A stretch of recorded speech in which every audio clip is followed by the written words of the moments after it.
The film begins in an apiary, where beekeeper Teddy and his autistic cousin Don discuss a conspiracy theory about why the bee population has been steadily dying off lately. Teddy is sure that this is the machinations of large megacorporations controlled by real aliens. Conspiracy theorist Teddy plans to fight aliens by keeping his body in shape by doing yoga and fitness. He invites Don to train, confident that when a lunar eclipse occurs, aliens called the Andromedans, hiding behind a natural phenomenon, will park a mothership on Earth. And their secret agents are already roaming among people, preparing the ground for a full-scale invasion. In parallel with them, Michel, the head of a large pharmaceutical company, is preparing his body for a long, productive, and happy life. From early morning, a woman practices many procedures designed to capture the beauty of youth in her inexorably aging body. To improve her tone, Michelle practices martial arts until she is carefully supervised by a specially hired trainer. When Michelle goes to work in a factory, brothers Teddy and Don go shopping for their plan to save the planet from alien invaders. That night, Teddy convinces Don that they need 100% concentration for the operation to succeed. A man asks his brother to undergo chemical castration so that his sexual instinct does not take away his strength. He did it himself a long time ago.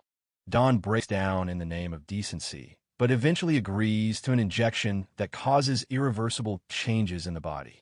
As a successful businesswoman, Michelle recorded a video message praising her company as a leading beacon of progress, inclusivity, and tolerance. However, behind the scenes, she is extremely arrogant toward her subordinates. After work, the lady goes home, where two masked kidnappers, Teddy and Don, are waiting for her in the bushes. Approaching the car, the brothers try to catch the target, but Michelle escapes thanks to his physical training. She tries to hide in the house, but Teddy chases her, forcing her to fight him in the bushes. Having escaped, the woman runs across the lawn, but soon notices a syringe protruding from her leg and falls unconscious. The kidnappers stuff the limp torso into the back of the car, adding car theft to their list of crimes. While driving, Teddy tells his brother to shave the victim's head. Through their hair, Andromedans maintain contact with their mother ship and with each other. That night, the brothers dispose of their shorn hair, masks, and other evidence by burning them in a fire. Michelle, bound hand and foot, is taken to Teddy's basement, where she applies antihistamine cream to her face, which also blocks the alien connection. On the way, the owner explains to Don that aliens can be recognized by their characteristic features, thin ankles and toes, about the ears and facial structure. Then, until the woman regains consciousness, the kidnappers dress up in costumes to appear before her in all their glory, thus showing respect. When Michelle appears, Teddy introduces himself as the leader of the resistance to alien intervention. He explains his theory that she belongs to an evil alien species, but the woman denies the accusations, saying that she's a big businessman. They will look for her and will soon find her. In order not to complicate the situation, she suggests that they immediately agree and separate. Her words make me laugh. Teddy doesn't believe a word of it. He insists that the captive have an audience with Emperor Andromeda on his ship so that they can reach a compromise where no one will enslave humanity. The kidnappers give Michelle a voice recorder so she can record a message to her loved ones and leave her alone. Watching her through a video camera, the brothers eat dinner. Teddy says aliens are poisoning bees with pesticides, and that's just the beginning. At night, he dreams of surreal memories of his sick mother. In the morning, Teddy rides his bike to work. On the way, he is stopped by a policeman who turns out to be Casey, an old acquaintance of the boy who was once his nanny. Casey invites his former student to visit, but he politely refuses, not wanting to continue communication. During lunch at the warehouse, Teddy watches TV and reads a report about the disappearance of the head of a pharmaceutical company. In the evening, after coming home and checking on Pasica, Teddy goes down to Michelle's basement to continue the conversation. Although the prisoner recorded on a dictaphone a request to meet with the Emperor, as he requested, the young man is still not satisfied. He reveals that it is not even her native language. The woman continues to insist that she is not an alien, which only infuriates Teddy. He even swings a chair at her threateningly, breaking it and scaring Dawn. When Michelle calls the kidnapper a sick man, he hits her. Later, Teddy shows Donna the Andromedan video again. How they arrive from another star system in their elaborate and ornate spaceship, aptly named Flugeheimen. At this point, Michelle tries to escape, testing the strength of the chain and built-in rings. Returning to the basement with new thoughts and a rifle, the kidnappers, like Vladimir Ilyich, suggest taking a different route. They attach electrodes to Michelle, hoping the shock will make her a little more compliant. And so that her inarticulate screams would not irritate the aesthetic ear, the men turned up the music louder. Teddy methodically builds tension by monitoring the alien test subject's vital signs. When her screams drown out the music, Don tries to stop his brother, but he does not allow him to intervene. Only when the power cut off the lights did Don pull the cord, cutting off the power to the makeshift electric chair. Stunned, Teddy realizes that aliens usually cannot withstand such stress. He apologizes to Michelle, but not because he thought she was human. The kidnapper learned that she was a high-ranking member of the alien imperial family. Hence such endurance. Wiping the blood from his face with a rag, Teddy invites the crowned alien to dinner. At night, the young man remembers how he first met Michelle. Then his sick mother was sent on an experimental course of treatment with a new drug developed by her company. In the afternoon, while Teddy is at work, captivated by Dawn, he takes a shower in preparation for dinner. She's seated in a specially secured chair, fastened to a leg so that she does not run away without waiting for dessert. The faintly peaceful dinner conversation turns to the topic of bees, a favorite but painful subject for Teddy. Knowing his opinion about the real reasons, Michelle says that no one really knows what it is. Chilean queens simply flee the hives, dooming the swarm to extinction. Conspiracy theorists like Teddy want to find a simple explanation and pin the blame on someone, like a secret corporate conspiracy, she said. But in reality, the situation is completely different.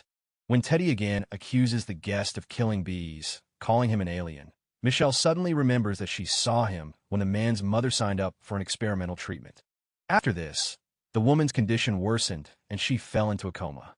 Michelle's stories about how such a result could happen with an experimental treatment are gradually driving Teddy crazy. She also offers help to kidnappers, comparing them to mental patients. Finally, Teddy just lunges across the table to attack her.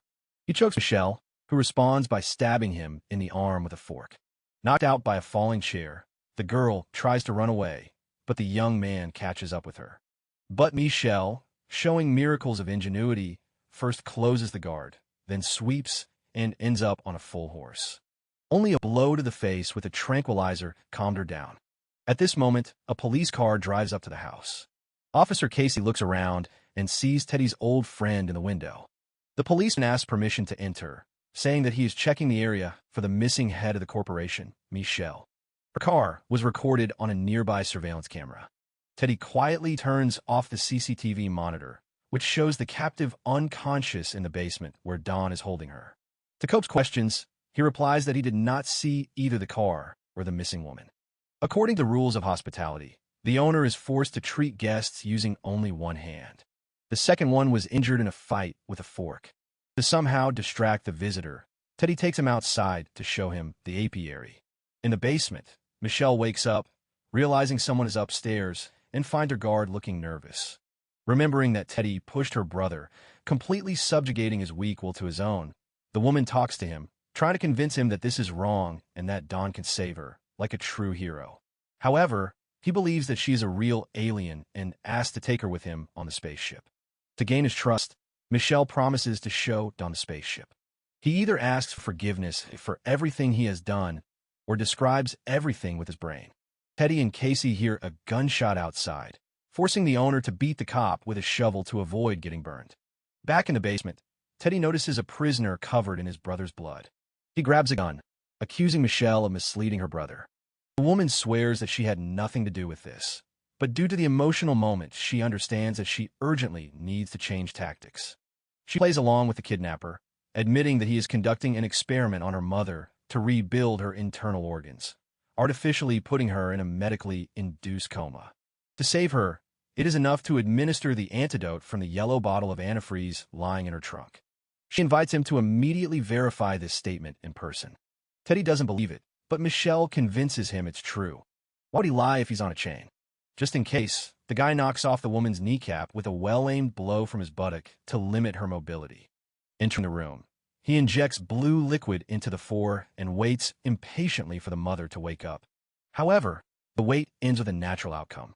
Due to the antifreeze inside Vena, she died without regaining consciousness. A tearful Teddy climbs out the window and rushes home to take revenge on the liar. By this time, Michelle somehow gets to Don's corpse in order to take the keys out of his pocket with her full foot. Having unfastened the chain lock, she realizes that she will not be able to climb the stairs with a broken knee. Her attention is then drawn to a gate disguised as a wall leading to the next room. Inside, there is a repository of human remains. Here, Teddy dissected what he suspected were aliens. Michelle finds detailed records of his crimes and plenty of photographic evidence. When a frustrated and crying criminal bursts into the basement with a gun at the ready, Michelle greets him with royal dignity.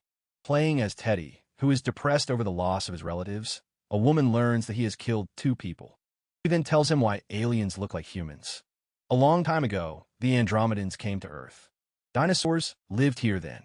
However, the visit of aliens upset the balance in the ecosystem, which led to the extinction of the dinosaurs.